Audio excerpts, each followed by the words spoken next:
Share बाजार भरोसे पर टिका है। यह एक ऐसी जगह है जहां हर दिन लाखों लोग अपनी उम्मीदें और पूंजी लगाते हैं, इस उम्मीद में कि उनकी किस्मत बदल जाएगी। यह सपने और दौलत बनाती है और हर निवेशक को लगता है कि अगला बड़ा मौका बस एक कदम दूर है। लेकिन सोचिए क्या होता है जब वो भरोसा अचानक से टूट जाता है, जब सिस्टम की पूरी नींव हिल जाती है। 1992 में इंडिया ने एक ऐसा ही फाइनेंशियल स्कैंडल देखा था जिसने पूरे देश को हिलाकर रख दिया था और शेयर बाजार की साख पर गहरा सवाल खड़ा कर दिया था।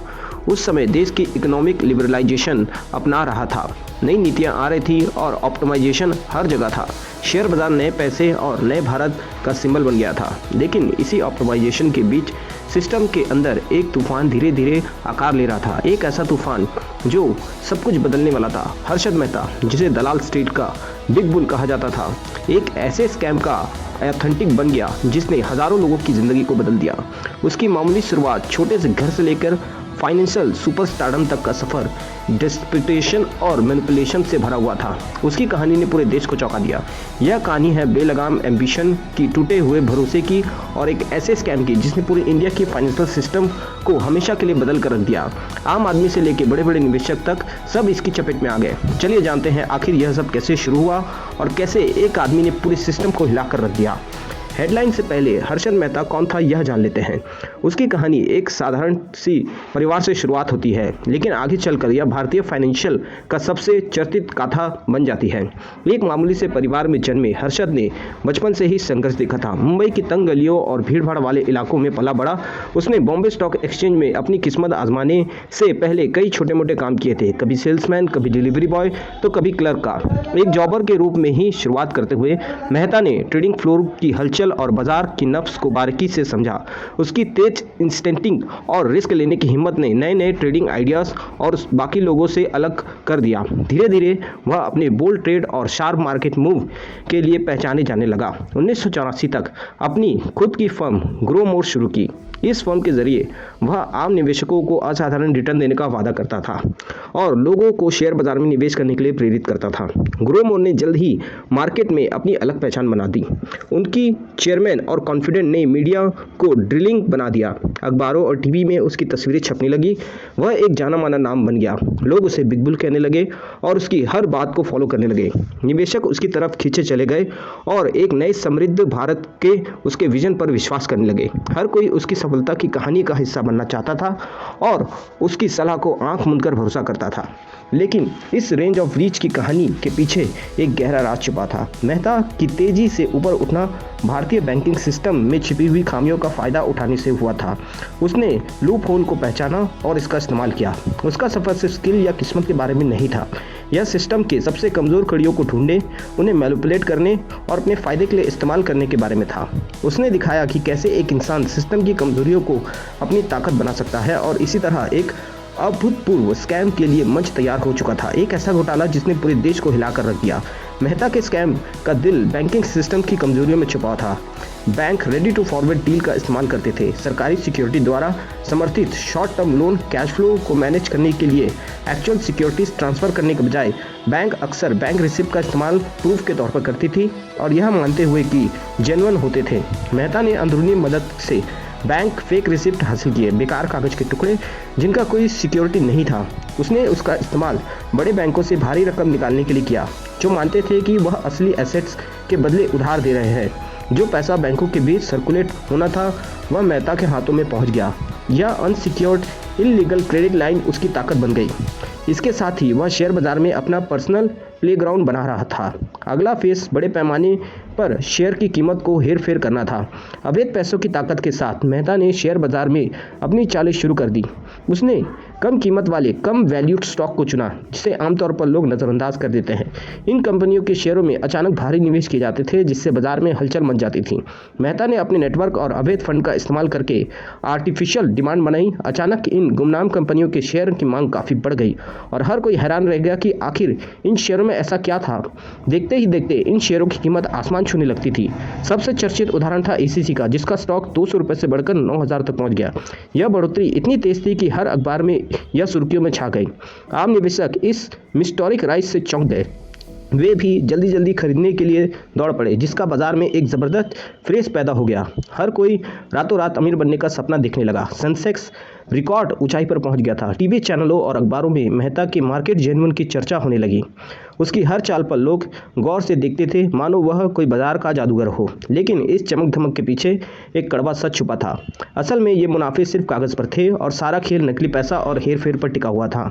मेहता की दौलत और उसकी आलीशान जीवन शैली, लग्जरी कार, मुंबई में बड़ा पेंट हाउस, महंगे कपड़े और सब उसकी कथित सफलता का सिंबल बन गया था। हर कोई उसकी तरह बनना चाहता था।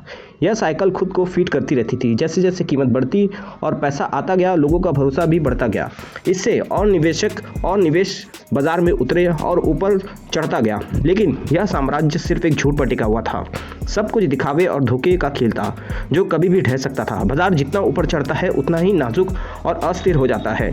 हर कोई जानता है कि यह बुलबुला कभी न कभी तो फूटना ही था, पर इस पर सिस्टम के गिरने में बस एक चिंगारी की ज़रूरत थी। एक छोटी सी गलती और एक खुलासा और पूरी की पूरी खबर।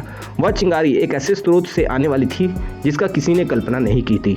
जबकि देश मेहता का जश्न मना रहा था, पत्रकार सुचिता दलाल को कुछ गड़बड़ लगी। उसने इसकी जांच स्टेट बैंक ऑफ इंडिया में गायब हुए फंड्स के एक टिप पर शुरू की। गहराई से छानबीन करने पर उन्हें 500 करोड़ का एक छेद अनकवर्ड दिखाई दिया। मेहता को फेक बैंक रिसिप्ट के बदले दिया गया था। पैसा दलाल स्ट्रीट के टाइम ऑफ इंडिया में 23 अप्रैल 1992 में फ्रंट पेज पर एक्सपोज किया गया, एक बूम सेल के साथ। आर्टिफिशियल ने बताया और आर्टिकल में लिखा गया कि कैसे मेहता ने अपने स्टॉक मार्केट में धूम मचाने के लिए बैंकिंग सिस्टम को मैनिपुलेट किया। रातों रात भ्रम टूट गया। मेहता का साम्राज्य ताश के पत्तों के घर की तरह उजागर हो गया। वित्तीय दुनिया में पैनिक फैल गया। स्कैम का पैमाना और दुस्साहसन के देश में स्तब्ध रह दिया। पार्टी खत्म हो गई और हिसाब किताब शुरू हो गया था। नतीजा तेजी और ब्रूटल हो गया। दलाल के खुलासे ने अराजकता पैदा कर दी। भरोसा खत्म हो गया और पैनिक सेलिंग ने बाजार को जकड़ लिया। जिन स्टॉक को मेहता ने बढ़ाया था वो धराशायी हो गए। कोई खरीदार नहीं था, केवल डेस्परेट बेचने वाले थे। सेंसेक्स गिर गया। कुछ ही दिनों में सालों की कमाई मिट गई। छोटे निवेशक आसानी से अमीर बनने के सपने को आकर्षित होकर सब कुछ खो बैठे।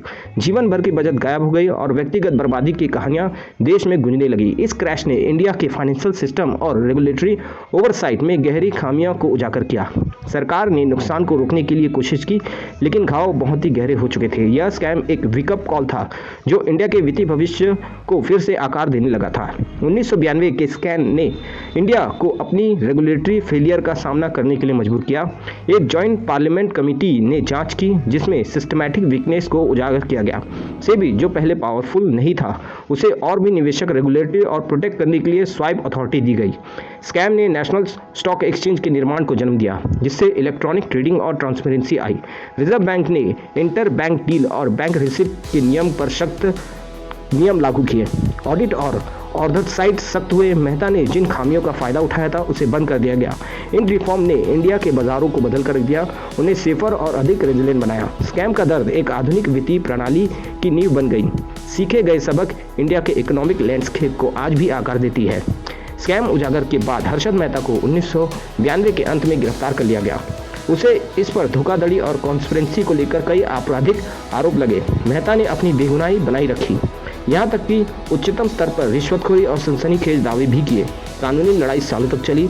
मेहता को कई मामलों में दोषी ठहराया गया। उसकी तबीयत बिगड़ गई और 2001 में 47 साल की उम्र में जेल में ही दिल का दौरा पड़ने पर उसकी मौत हो गई। उसकी मौत के समय कई मामले अनसुलझे रह गए। मेहता की कहानी अचानक खत्म हो गई, लेकिन उसके कार्यों का प्रभाव बना रहा। वह प्रतिभा, विवाद, सावधानी की विरासत छोड़ गया। बिग बुल के पतन उसके राइज जितना ही नाटकीय था। दशकों बाद भी हर्षद मेहता की कहानी हमें मोहित करती है और चेतावनी देती है कि उसका दुस्साहसिक स्कैम, एम्बिशन, लालच और सिस्टमैटिक फेलियर का एक केस स्टडी बन गया है। किताबों और वेब सीरीज ने उसकी विरासत को जिंदा रखा। उसे एक कॉम्प्लेक्स एंटी हीरो में बदल दिया गया। स्कैम के सबक बिजनेस स्कूल में पढ़ाए जाते हैं और आज भी फाइनेंशियल रेगुलेटरी को आकार देते हैं। इंडिया के बाजार में हर ऑनलाइन ट्रेड उसके धोखाधड़ी से उत्पन्न रिफॉर्म पर बना हुआ है। मेहता की कहानी एक याद दिलाती है कि फाइनेंस में विजिलेंस सब कुछ है। विश्वास और धोखे के बीच की रेखा पतली होती है। 1992 के स्कैम का भूत दलाल स्ट्रीट पर मंडराता है, आसानी से पैसे के लालच के खिलाफ चेतावनी देता है। यह एक कहानी है जिसे हमें याद रखना चाहिए, अतीत से सीखकर भविष्य बचाने के लिए।